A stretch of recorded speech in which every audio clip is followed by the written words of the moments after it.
Hello everyone. Um, this week I'm just going to be reading some books I got from the library. So I'm doing a library book haul. So I got Goosebumps number 24, Phantom of the Auditorium. I've never read this one, but I'm really liking it so far. It's about a girl named Brooke and her best friend Zeke. They're super into horror movies and everything, and then their teacher comes across the script for the Phantom of the Auditorium, and it's supposed to be cursed and everything. So we're gonna find out what happens with this. I love the cover. So yeah, I also got Edgar and Ellen, Rare Beast by Charles Ogden. Seen this, and then when I seen it saying Edgar, I believe this is like Edgar Allan Poe type of thing. I do know that this was a cartoon. I believe I maybe seen like a couple of episodes when I was a kid, but I really want to read this. It looks like it's going to be super fun and exciting, like kind of spooky. Yeah, this is also a series. This is book 1, as you could see, and my library, I believe, has all of them. So I'm gonna, if I like this one, which I more than likely will, because it seems like my type of book that I'm gonna like, I'm gonna pick up the rest of them and read them, and probably put them on my wish list to buy eventually on Amazon. But this is about twins Edgar and Ellen living alone. Their parents disappeared years ago, and who can blame them, in the quaint little town of Nod's Limbs, in a grim gray house overlooking the cemetery and the junkyard. I don't want to read anymore. I would really like to just jump into this, particularly not knowing anything. I might remember some bits from the TV show. I don't know. It's been forever. Like, I was really little when I watched this. And then the next book I got was Don't Turn Out the Lights, presented the Horror Authors Association. This is by Jonathan Mayberry, and also includes 35 different authors. So this is like an anthology book from different authors, and I love me an anthology book for sure. Maybe Jonathan Mayberry had his hands on this, kind of like the R.L.Stine one that's an anthology that's just a bunch of authors. Let me look on here and see if I know anybody who has written in this book.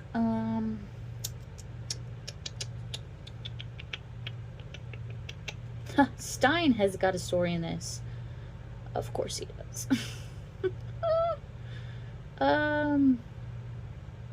Literally the only person I've heard of has got to be R.L.Stine, and he's got a story in this right here.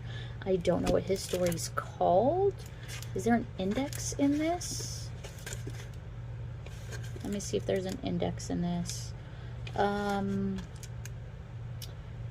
Stein's story in this is called The Ghost in Sam's Closet. Okay, that's gonna be really good.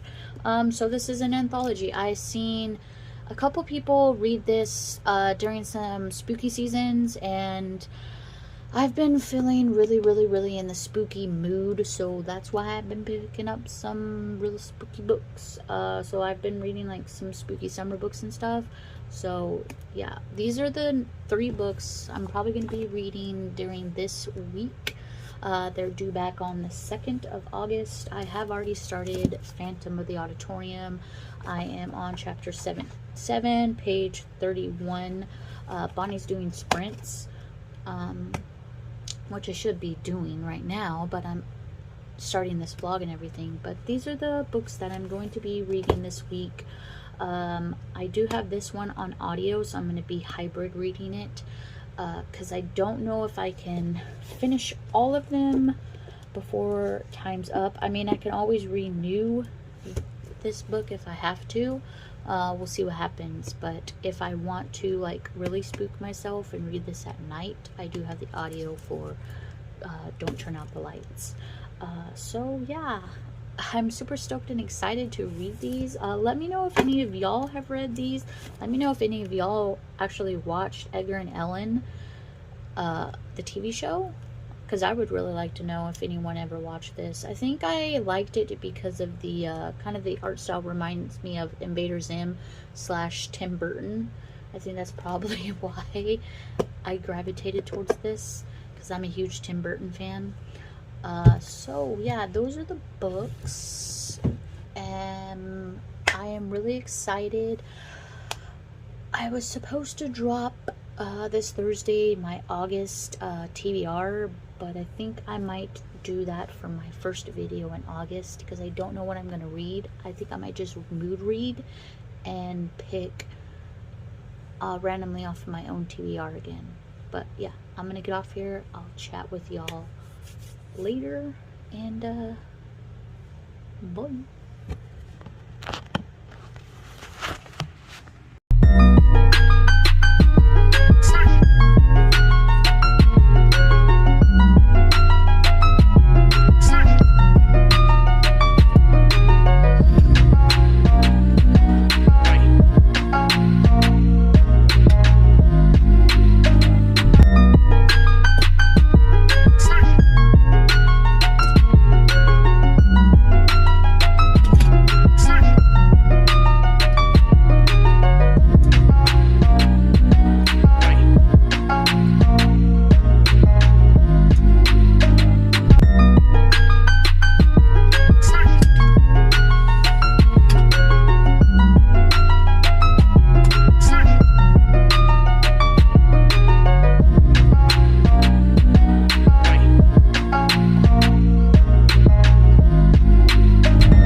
Two questions. Do you have the new Aquaman?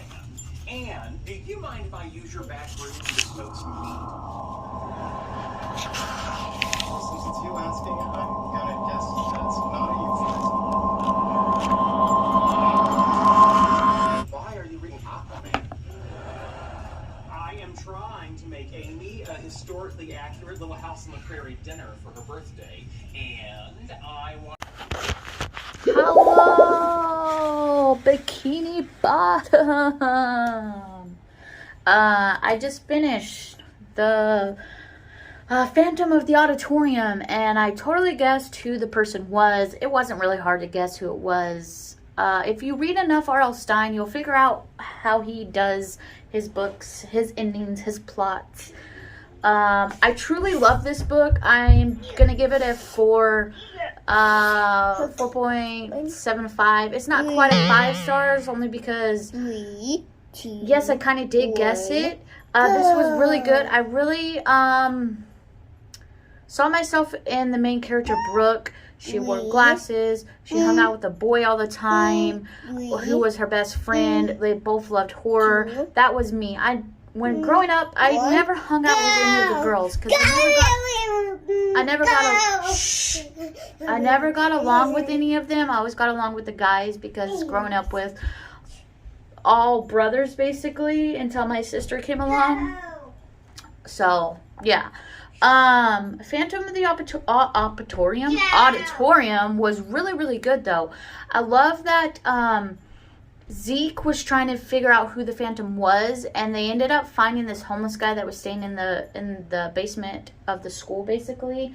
And he's like, "You ruined my home. You ruined my home. I tried to get you to stop. I tried to get you to stop." So what he did was mess up the play somewhat, try to get Zeke to not be the Phantom, yada yada yada. But then he became the Phantom. They actually did the play and everything. Everyone loved it.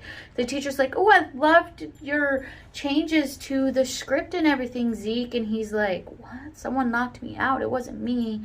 The whole time when Brooke was doing her lines and everything as Esmeralda, she's like, I know who this is, but I can't place who it is. And then at the end, a yearbook got magically put inside of her locker, y'all, and they figured out who it was.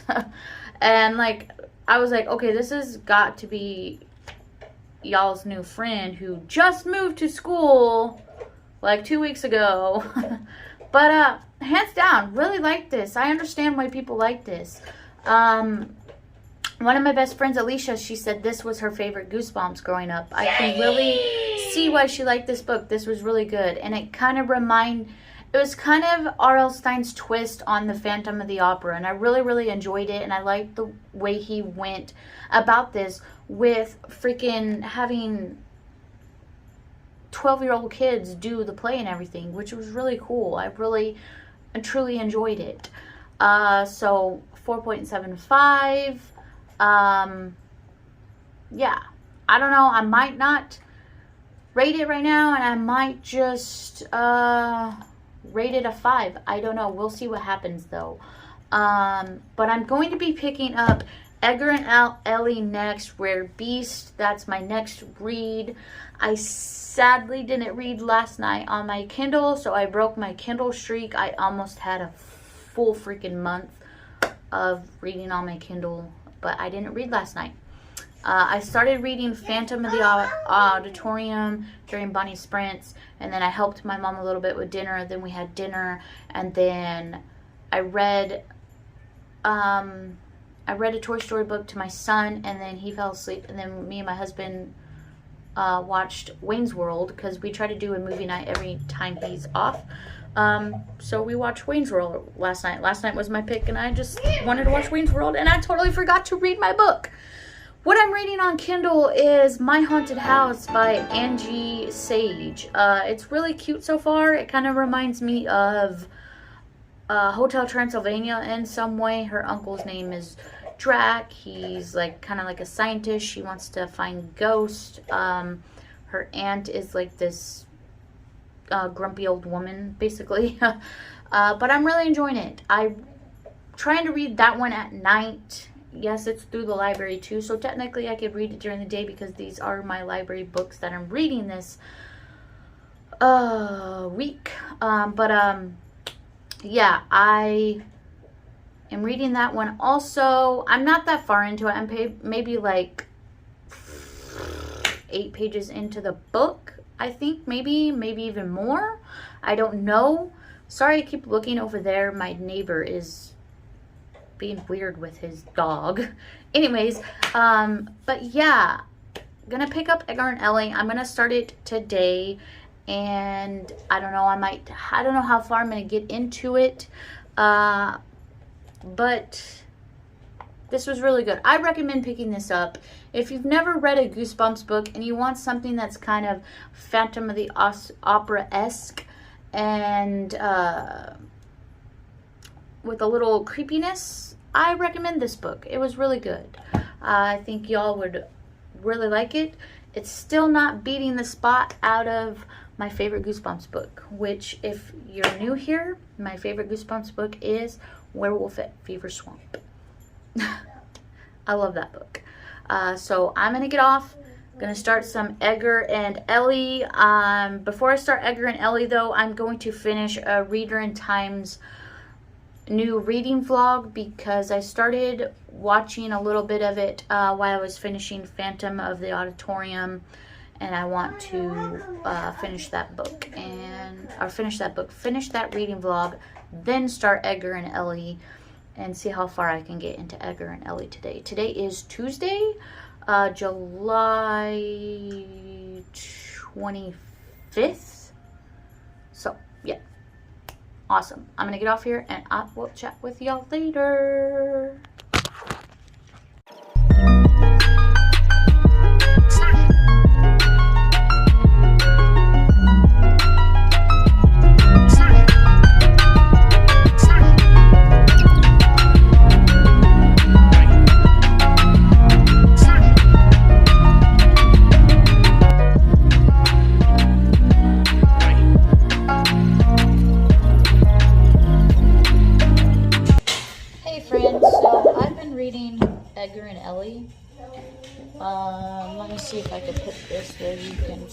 the cover.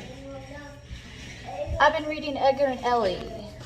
So, I am this far into it. I'm on page 42, chapter 13 of Edgar and Ellie. I'm really liking it. I don't remember anything about this book, so I don't think I've read it before or anything like that. I am putting some biscuits in the oven, so bear with me.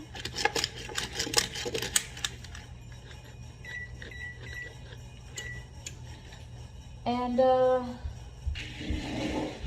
yeah, so Edgar and Ellie is about these two twins.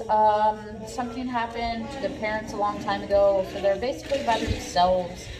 They live in the bad part of the town that they live in, and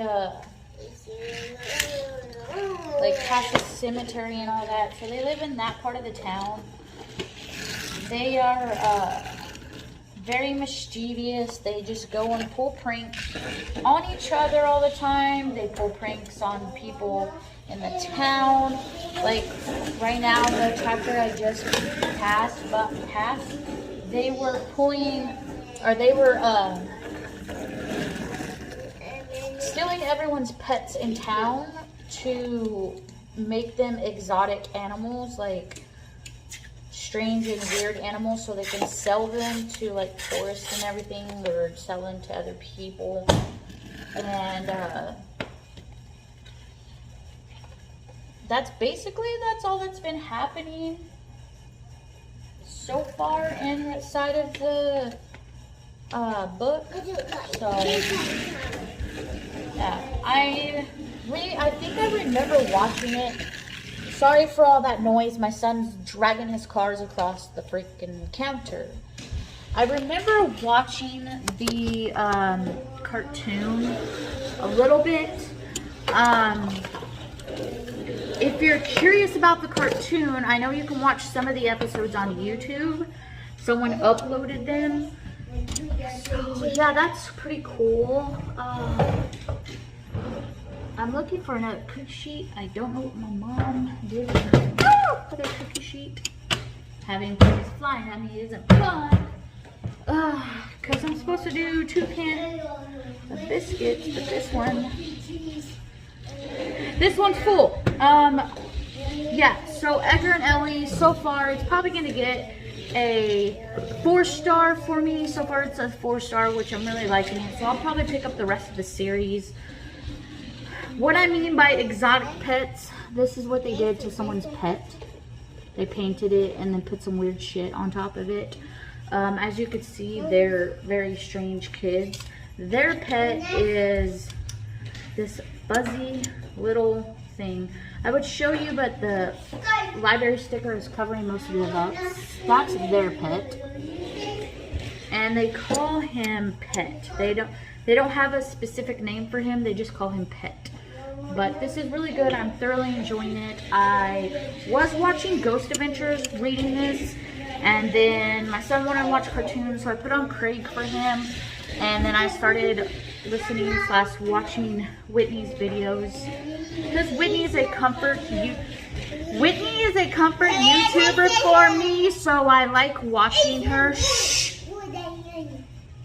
Sorry, he's so loud right now. Anyways, Whitney's a comfort booktuber for me, so I like watching her. She calms my anxiety and everything down. Like, it's a good thing. I like watching her. So, I'm going to get going because I got to find this stupid other cookie sheet and make these biscuits. So, I'll see y'all later.